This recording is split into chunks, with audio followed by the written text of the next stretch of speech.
But another team that is not, having hard time trying to win the league Trying to win the league. is Manchester City. And obviously they play against Tottenham today as we're recording this Tuesday. But now that we're transitioning to Premier League, we were talking before recording how this Premier League run has been pretty intense. And even though Manchester City, they had like a 10-point deficit, they still needed to climb back up.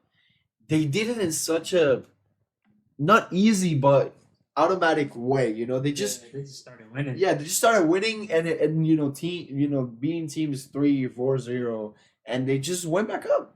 Yeah, I mean, they just kind of did what City does best. Sneak up on the title race and eventually just be in the number one spot. And staying consistent. That's usually what they do. They have a couple of hiccups at the beginning of the season, but towards the end of the season, City do what City do best, and that's close it out. So it's really tough, man. Like, I really don't see City dropping points. Yeah, that's what it's gonna have to take. City to drop points and Arsenal to win their last match against Everton if they want to get into and getting a chance to get in the Premier League. It's just gonna come down to City dropping points. But like I said, I really don't see that happening. What happens if Arsenal doesn't win the league after fighting for during the entire year or the entire season? What? How as an Arsenal fan, like, what do you do? Like, as you head forward to next season, like, what's left? Because it's similar to Liverpool. It's like we try every year. We come so close. You're always in the lead heading into Christmas. One year we make 80 points. The next year we make 90, and we're still losing. Like, it's crazy. Like, they have a goal differential. They have plus 61, 89 goals for Arsenal, 28 goals against. Manchester City has 91 goals for them and 33 against, plus 58 in the goal differential. But that just show, like, they've been competing against one another, but I still feel like there's nothing like Manchester City. Like, it's crazy. Yeah, it's insane. But it is gonna come down to the end. I mean, if you're Spurs, what do you do here? Like, seriously, if man, it's so tough. It's probably so tough to be a Spurs fan today.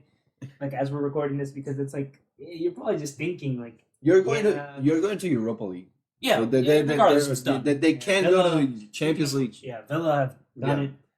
Yeah, so shout out to Emery. Yeah, Liverpool and Villa are gonna get the two other Champions League spots. Tottenham is going to the Europa League, and there's nothing they can do because Newcastle and Chelsea and United are fighting for the Conference League spot.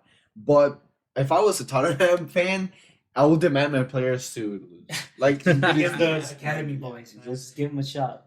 Like, play with the starters, some academy players, but just let City win because you can't at the end of you can't just play win and then leave the league for your opposing for your enemy. Yeah, you just can't do that. No, definitely. Not cool. Yeah, but I mean, if Spurs win, it gets crazy. It gets really interesting. It gets really, really crazy. But if City wins, it's not done, but virtually, we're thinking, all right, congrats to Manchester City. Yeah, City will close against West Ham. Arsenal will play Everton at home, both at home, which is nice. Like, if they win, they will be with their fans. Be at home. Yeah, so that's cool as well. United will play against Brighton. Chelsea will play against Bournemouth, and then and then Newcastle is playing against Brentford away.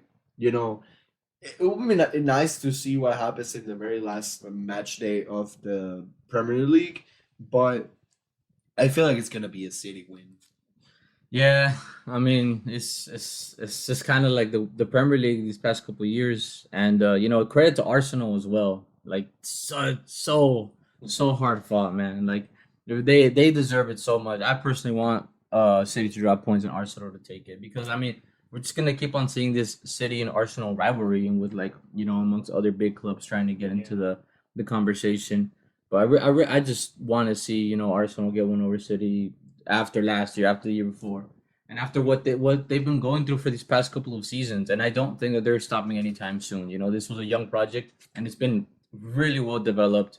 But I do think that maybe what Arsenal kind of needs is I don't know, like a player that can be like special talent. Like a special talent, big name player, Crazy. just consistent. and to help them get over these, these final matches, these thresholds that they've been missing out on. And even if it's by a point or by one victory, that's just how close the Premier League And is. you know why you're right? It's because when you look at the top goal scorers and top assists, like you don't see an Arsenal player. Like you see Saka with 16 goals, but he's 9 away from Haaland, who has 25.